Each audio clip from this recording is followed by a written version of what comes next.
A very good morning from this side. I hope you had a very nice weekend. So tunaingia direct kwa story, hakuna mambo mingi. For those who watched my previous video, the perfect match, for my keen audience, they happen to notice that hiyo video ilikuwa incomplete. So nimekuja hapa nimalizie. I was told to finish that story, the story on perfect match. Na hiyo ndio imenileta hapa siku ya leo. So stay tuned till the end of this video. So tulikuwa tumefika pale mahali already tumekuwa matched, and I told you mine was a perfect match. It was a match made in heaven. So what I didn't tell you about this story is that we were told by these girls that your list, it leaked actually because what was to happen after the list ndio ilifanya ilete shida sana, because when the girls had written the lists matchmaking us, they said this, that tukifika class 6, those people in the list, all of us will be pregnant. Yeah, I know. So we only had 1 year. Tulikuwa na wachana year 4.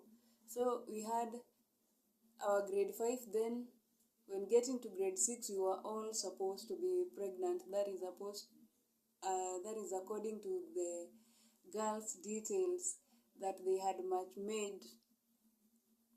So that is what actually made people angry, and that is why the list was forwarded to the class teacher. Then years later, the class 5 was done, then we were in class 6. These girls had not transferred, they were still in school, and so we were like, yo, now come here, come you girls. You said when we get to class 6 we'll be pregnant. Now here we are. Are we pregnant? Are we pregnant? So we were not, and none of us was. And that was our story. They had match made and actually concluded that, yo, it is just a matter of years, and all of you are supposed to be pregnant. And I'd link this back to you in your house. I'll remind you, you are having an adolescent in your house, going through the same matchmaking people. But my question is, are you talking to them? Are you guiding them the right way? Yes, they have written you, they were punished.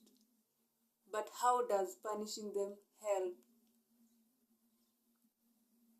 Yes, they said the things they said, but does caning help in this case? Because remember, it is a stage in their life, and you also went through the same.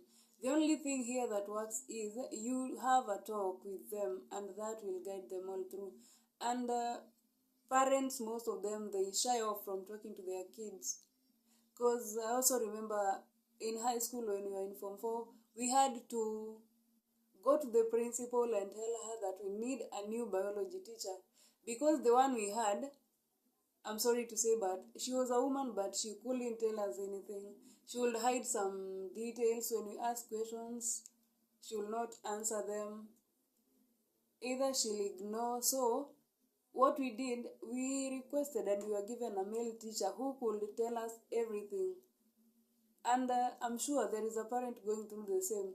There is a parent who cannot talk to their kids concerning the same. They just ignore, let them grow, let them learn the hard way.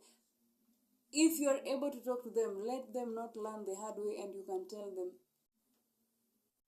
Talk to them, ask them. When they ask the questions, try as much as possible to give them the answers they need. Otherwise, they'll go look for the answers outside, either through experimenting or other doing other things. And then you'll start coming here regretting and saying, oh, you see the Gen Zs, oh, you see the kids of these days. Who is this these days? Who is this parent called these days? You are the parent, and you are the person there at this moment. So you are the one to take this responsibility to talk to your kids. Because in school you also talk to them, and most of them say that their parents do not answer their questions kindly. As much as we are talking to them in schools, it is also your responsibility as a parent to ensure that you have a talk with your child. Let them learn also from you.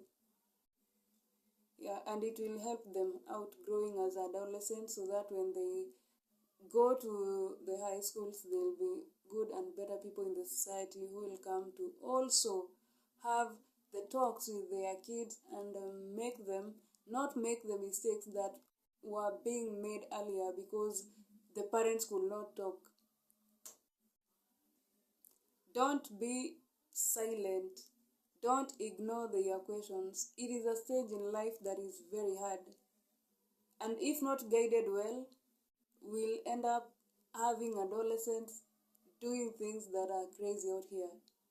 And we'll end up blaming ourselves for not talking, just talking. I'm sure there is a question here that if I ask before the parents, they'll all blush, they'll all close their eyes and look down in shame. I don't know why.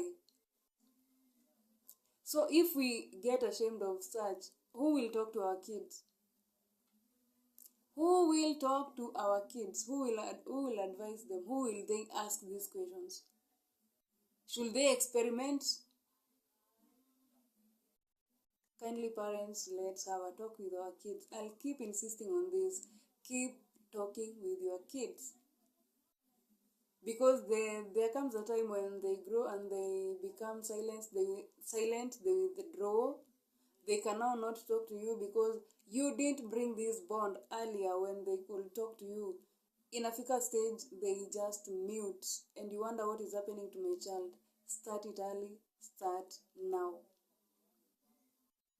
Yeah, and just to remind you, at class 6, we were not pregnant. It was just that stage that was disturbing those girls. I hope wherever they are, they'll guide their kids in the right way. Otherwise, thank you so much for watching. Kindly remember to subscribe, like, comment, and share to other parents to learn the same. Start talking with your kids now.